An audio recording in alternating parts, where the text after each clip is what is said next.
Praise the Lord. एक भाई का मेरे पास कमेंट आया था। उन्होंने मेरे से पूछा कि दीदी, मेरी पत्नी मेरे को छोड़ के मायके चली गई है और छोटी मोटी बात को लेके मेरे से झगड़ा कर रही है। दीदी, वो मेरे साथ रहना नहीं चाहती, क्या मैं दूसरा शादी कर सकता हूँ? तो मैं उन भाई से कहना चाहती हूँ, नहीं, परमेश्वर हमें दूसरी शादी करने के लिए आज्ञा नहीं देता है। पहले मैं बाइबल से पढ़ना चाहती हूँ, 1 कुरिन्थियों 7 का 10 और 11। परमेश्वर का वचन यो कहता है, जिनका विवाह हो गया है उनको मैं नहीं वरन प्रभु आज्ञा देता है कि पत्नी अपने पति से अलग ना हो, और यदि अलग भी हो जाए तो बिन दूसरा विवाह किए रहे, या अपने पत्नी से फिर से मेल कर ले, और पति अपने पत्नी को ना छोड़े। परमेश्वर का वचन साफ कहता है, जिनका विवाह हो गया है वो एक दूसरे से अलग ना हो।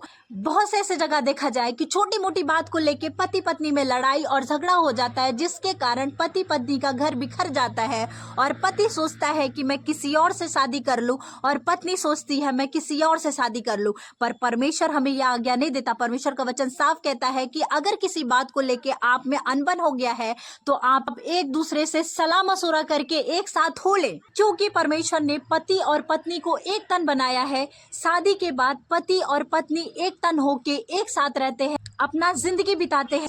बहुत से ऐसे भाई बोलते हैं कि पत्नी गुस्से में चली गई है, सिस्टर मैं उसको छोड़ देता हूँ, मैं किसी और से शादी कर लेता हूँ। पर परमेश्वर हमें यह आज्ञा नहीं देता। अगर आपको अपने पत्नी को छोड़ के किसी और से शादी करना है तो आपको सोच समझ के शादी करना चाहिए था, क्योंकि बाइबल कहता है अगर पति पत्नी में से कोई एक मर जाए तब वो दूसरा शादी कर सकता है। अगर पत्नी मर गई तो पति किसी और से शादी कर सकता है, और अगर पति मर गया तो पत्नी किसी और से शादी कर सकती है। इसके पहले वो दोनों एक दूसरे को छोड़ के किसी और से शादी नहीं कर सकते, क्योंकि परमेश्वर हमें ये आज्ञा देता है। मैं हर एक भाई और बहनों से यही कहना चाहती हूँ, अगर आपके जीवन में भी ऐसा कुछ है तो आप अपने पत्नी से और पत्नी अपने पति से सलाह मशवरा करके एक हो ले। आप छोटी छोटी बात को लेके लड़ाई और झगड़ा करके एक दूसरे से अलग ना रहें, क्योंकि परमेश्वर हमें ये आज्ञा नहीं देता है। आशा करते हैं कि आपको मेरी बात समझ में आई होगी।